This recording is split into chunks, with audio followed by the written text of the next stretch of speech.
The Tale of Peter Rabbit. Once upon a time there were 4 little rabbits, and their names were Flopsy, Mopsy, Cottontail, and Peter. They lived with their mother in a sandbank underneath the root of a very big fir tree. "Now, my dears," said old Mrs. Rabbit one morning, "you may go into the fields or down the lane, but don't go into Mr. McGregor's garden. Your father had an accident there. He was put in a pie by Mrs. McGregor. Now run along and don't get into mischief. I am going out." Then old Mrs. Rabbit took a basket and umbrella and went through the woods to the baker's. She bought a loaf of brown bread and 5 currant buns. Flopsy, Mopsy and Cottontail, who were good little bunnies, went down the lane to gather blackberries. But Peter, who was very naughty, ran straight away to Mr. McGregor's garden and squeezed under the gate.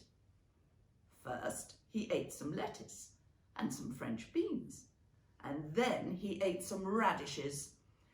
And then, feeling quite sick, he went to look for some parsley.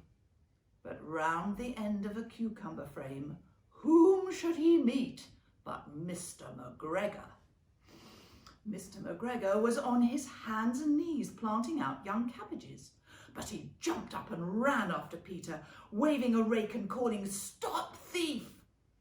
Peter was most dreadfully frightened. He rushed out of the garden, for he had forgotten the way back to the gate. He lost one of his shoes among the cabbages and the other shoe amongst the potatoes.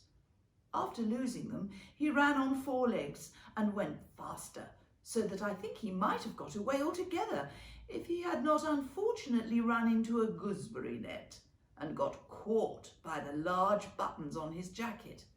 It was a blue jacket with brass buttons, quite new. Peter gave himself up for lost and shed big tears, but his sobs were overheard by some friendly sparrows who flew to him in great excitement and implored him to exert himself. Mr. McGregor came up with a sieve, which he intended to pop over the top of Peter, but Peter wriggled out just in time, leaving his jacket behind him, and rushed into the tool shed and jumped into a can. It would have been a beautiful thing to be in if it had not had so much water in it. Mr. McGregor was quite sure that Peter was somewhere in the tool shed, perhaps hidden underneath a flower pot. He began to turn them over carefully, looking under each one. Presently, Peter sneezed. "Ker-choo!" Mr. McGregor was after him in no time and tried to put his foot upon Peter, who jumped out of a window, upsetting 3 plants. The window was too small for Mr. McGregor, and he was tired of running after Peter. He went back to work. Peter sat down to rest. He was out of breath and trembling with fright, and he had not the least idea which way to go. Also, he was very damp with the sitting in that can. After a time, he began to wander about, going lippity-lippity, not very fast, and looking all around. He found a door in a wall, but it was locked, and there was no room for a fat little rabbit to squeeze underneath. An old mouse was running in and out over the stone doorstep, carrying peas and beans to her family in the wood. Peter asked her the way to the gate, but she had such a large pea in her mouth that she could not answer. She only shook her head at him. Peter began to cry. Then he tried to find his way straight across the garden, but he became more and more puzzled. Presently, he came to a pond where Mr. McGregor filled his water cans. A white cat was staring at some goldfish. She sat very, very still, but now and then the tip of her tail twitched as if it were alive. Peter thought it best to go away without speaking to her. He has heard about cats from his cousin, little Benjamin Bunny. He went back towards the tool shed, but suddenly, quite close to him, he heard the noise of a hoe. Scratch, scratch, scratch, scritch. Peter scuttered underneath the bushes, but presently, as nothing happened, he came out and climbed upon a wheelbarrow and peeped over. The first thing he saw was Mr. McGregor hoeing onions.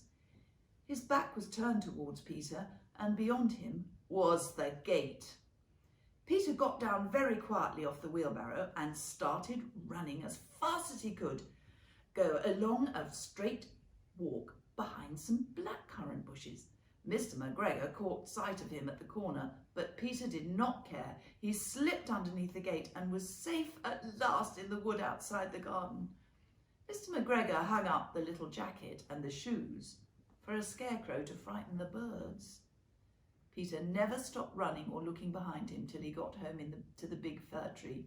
He was so tired that he flopped down upon the nice soft sand on the floor of the rabbit hole, shut his eyes. His mother was busy cooking. She wondered what he had done with his clothes. It was the second little jacket and pair of shoes that Peter had lost in a fortnight. I'm sorry to say that Peter was not very well during the evening. His mother put him to bed and made some chamomile tea, and she gave a dose of it to Peter. 1 tablespoonful to be taken at bedtime.